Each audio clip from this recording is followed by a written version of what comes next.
We're back with cricket, continuing to talk about the West Indies 15 announced on Wednesday afternoon for the 2019 World Cup to be played in England and Wales from the 30th of May to the 14th of July. The squad, of course, reads Jason Holder, captain; Fabian Allen, Carlos Brathwaite, Darren Bravo, Sheldon Cottrell, Shannon Gabriel, Chris Gale, Shimron Hetmar, Shea Hope, Evan Lewis, Ashley Nurse, Nicholas Pooran, Kemar Roach, Andre Russell and O'Shane Thomas. Joining us on the phone, we have international cricket commentator Faz Mohammed. Faz, welcome to the SportsMax Zone. Great to have you on the show as usual. Your first reaction to this squad, was this one predictable, or are there names not there that you expected to be there?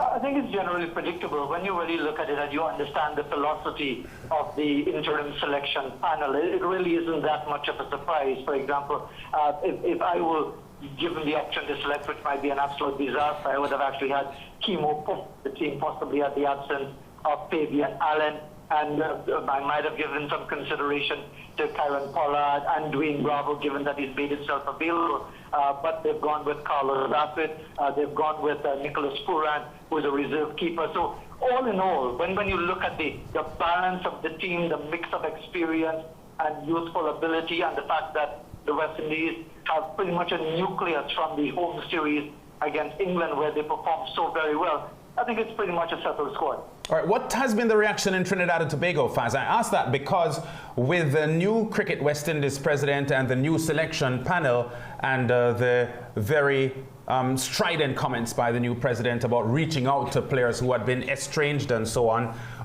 I think for many of the fans it was reasonable to expect that there was a possibility that a Pollard or one of these players could return, even Dwayne Bravo coming out of retirement. Certainly our voice notes accepting teams that we ran yesterday, most of the fans had Pollard and Bravo, and you're in TNT, the center of a lot of that kind of discussion.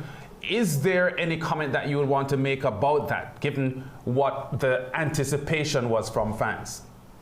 Yeah, we do tend to be parochialism central when it comes to these issues surrounding those Trinidad and Tobago players, and it's only natural given that level of interest and concern about them coming back into the West Indies team. But at the moment, you're not getting too much reaction as yet. I'm sure that's going to develop overnight and into tomorrow when you hear a lot more people offering their views. So there is a measure of disappointment that Pollard and Bravo, but I think it's also tempered with a bit of pragmatism, because had the West Indies lost 4-0 to England, or lost 5-0 to England, or even 3-1 or something along that line, then there will be even more of a strident argument for those players to be included in the squad. But given that the team performed so well, Chris Gale, of course, dominant as one of the senior players, but the younger players stood up as well. Ashley Nurse, with bat and ball, played a role. So that has quelled some of the usual insular sort of comments that you'll hear. But I'm sure eventually you'll get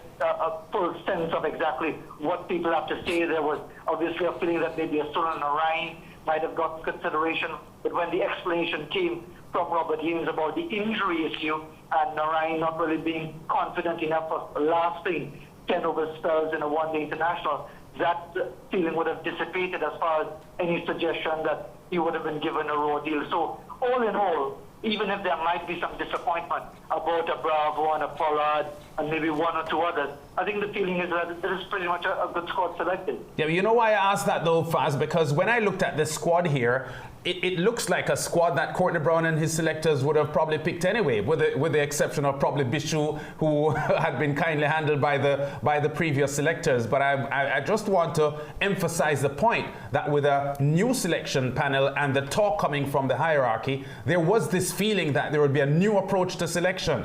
And this squad looks pretty similar to what Courtney Brown would have selected to me. And with the possible exception, you've got Andre Russell in the team now. You've got Nicholas Pooran, as you said quite correctly, was part of the original squad. So in essence, and I think it's important that Robert Haynes gave us that explanation as well, and we can only go by what he said, that they reached out to all the players, and in recognizing that willingness to reach out, they appreciated that. He mentioned that Kieron Pollard wished the team all the best and was appreciative that he was at least back in consideration.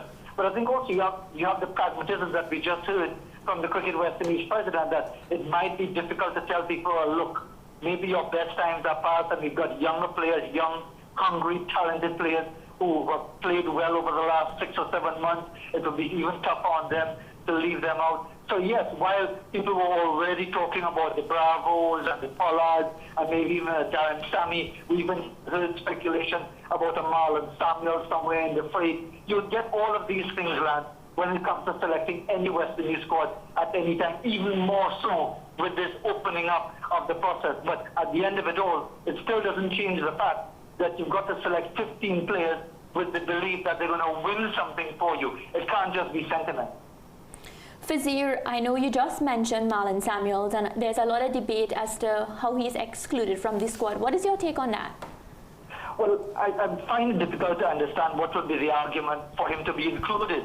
On what basis would he be included, as far as where would he have played, at what level would he have played in the very recent past for him to be considered? And yes, Marlon Samuels has proven himself to be a spectacular match winner in 2 World T20 finals, man of the match in 2012 and 2016. But now we're talking about the 50-over version, and I think that's sometimes where we often get ourselves confused, even ourselves as journalists and media. People will automatically want to translate a performance over 20 overs to something that is 2.5 times that length. And even for an Andrew Russell, there might be a question mark over his ability to last a 50 over a match or 100 overs of an entire one-day international. But to answer your question specifically about Marlon Samuels, the rest will always be sentiment and feeling in many quarters of the Caribbean for Marlon Samuels to be in a West Indies team. But in this case, I really find it difficult to validate that argument.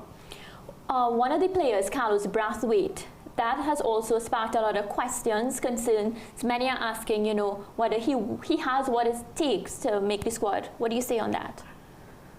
Again, you get the feeling that this is about continuity. This is about working with the squad that was so successful in the home series against England.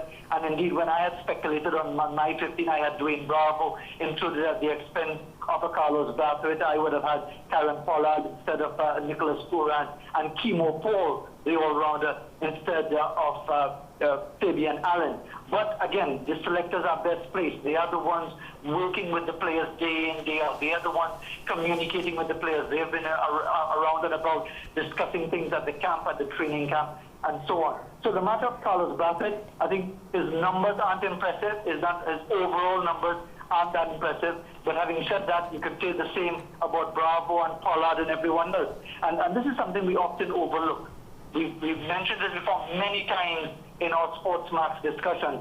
When we put forward arguments for these players, which may sometimes be very valid, when you look at what the West Indies were able to achieve with them in the squads, it really doesn't suggest that it's going to make a huge difference by their presence. So at the end of it all, going with Carlos Brathwaite, I don't really see that to be that much of an issue for argument, although there always will be. But I think someone like a Brathwaite can give you options with bat and ball, and more than anything else, I think this is an important point. He is a genuine team man. He's a captain of the T20 squad, which might be also a talking point, but he is a genuine team player, and I think that matters under the captaincy of Jason Holder. Finally, as we wrap, Fazir, look, we're talking about human beings here. We're not talking about integers. Isn't it valid for someone who helped the team qualify for the World Cup in the first place, given who wasn't available, who was injured, who was feeling their way back, and some good soldiers held their hands up and said, all right, I will take on the task of going to Zimbabwe and playing against the likes of Papua New Guinea and helping the Windies to overcome shame and qualify for the World Cup. Isn't it valid for one such soldier, whomever he may be, to feel hard done by, not in this 50, not getting any validation or reward for sacrificing at that time? One, I don't see this as a sacrifice. This is a choice by players, and they make those choices. The sport is too what should I say, trivial to be considered a sacrifice. But in answer to your specific question, this is competitive sport.